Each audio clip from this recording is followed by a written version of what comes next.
In the dream, I was standing in the parking lot of a large mall, and there was Donald Trump, and he was in a brutal street fight, a parking lot street fight.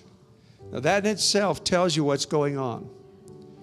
And I was standing about 10 or 12 feet from the fight. And the person that was fighting Donald Trump, who to me represents the deep state and those that are fighting against him, was a man about half of his age, probably his mid-30s, broad-shouldered, strong.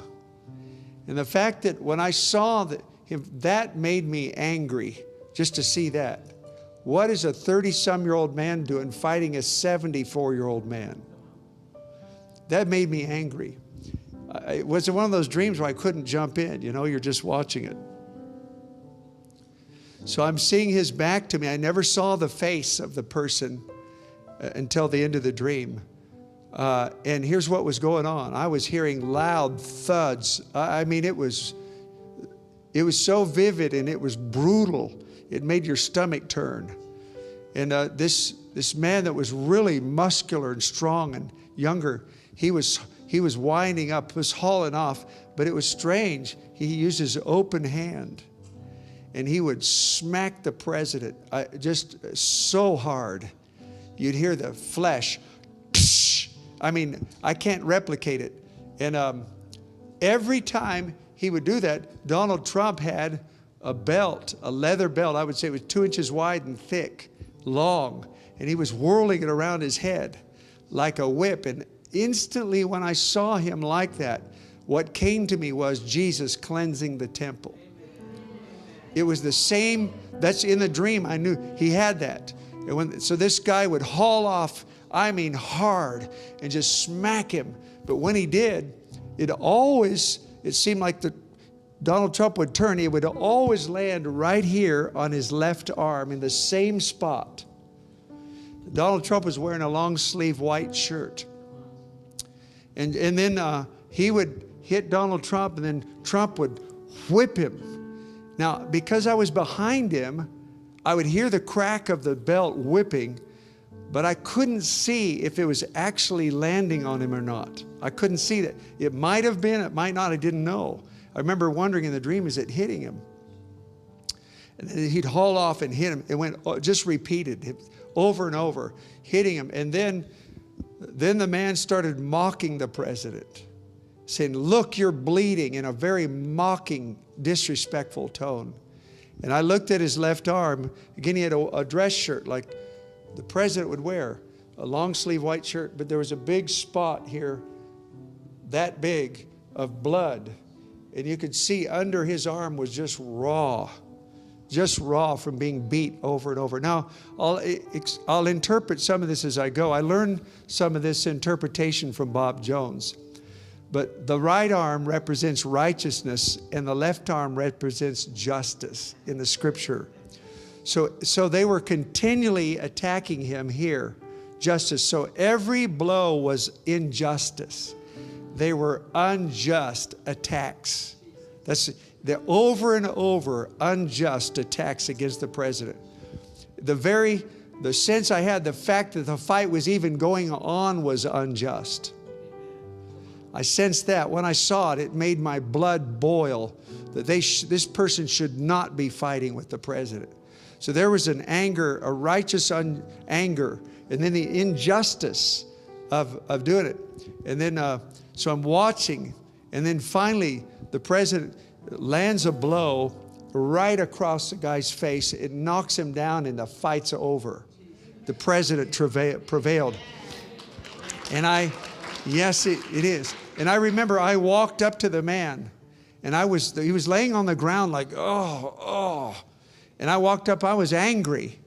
I said, "You should not have done that." I was really angry. And at first I asked, "Did it hit you?" Because still from behind, I couldn't see. I could just hear the crack and I saw him fall down. I said, "Did it hit you?" He said, "Right across the face." Now, I think that's prophetic. Because right now we can't see the faces of those that are fighting him. But when they come down, we're going to see their face.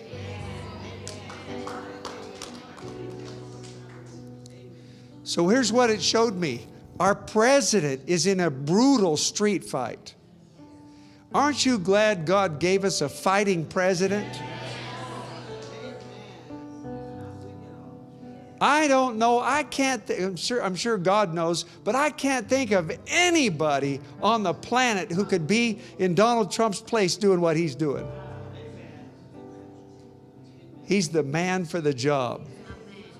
Thank God for that. Thank God for that. So what I'm saying is we really need to pray for him. We need to pray.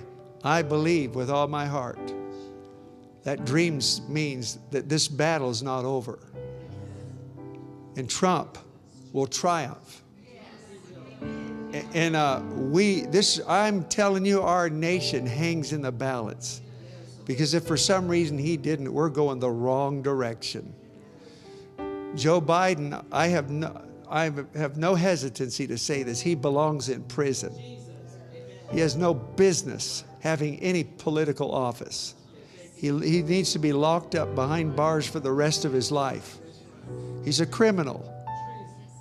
These people are liars, they're deceitful, they're criminal. And I pray that he would get saved in prison where he belongs. So I want us to be encouraged. Don't listen to the lying media. You can't even believe Fox anymore. Chris Wallace and some of these people. You can't believe it. Maybe check out Newsmax. You might hear something more truthful there.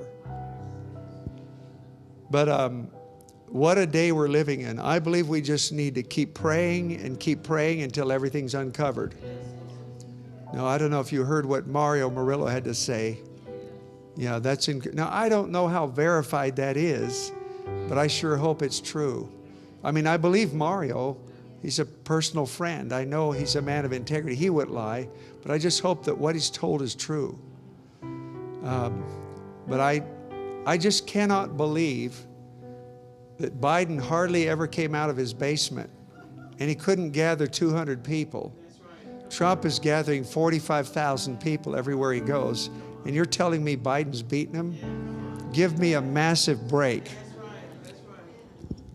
I can't believe that on the night of the election, Trump's winning in these 5 states, and when they saw that he was winning, they stopped all the counts. I can't believe that they can count, all the other states can count all their votes in 6 hours, but these states, the battlegrounds, it takes them days and days and days to count theirs. What we're seeing right in front of our eyes is a coup. It's what we're seeing. They're not using tanks. They're not using tanks and AR-15s. They're using stealth and deception. But it's an attempted coup to overthrow our government and take our country the wrong way. So that's how important it is to pray for our president. I believe if we keep praying, he'll be sworn in on January 20th. And I do believe he already won the election. It's the lies that are being told.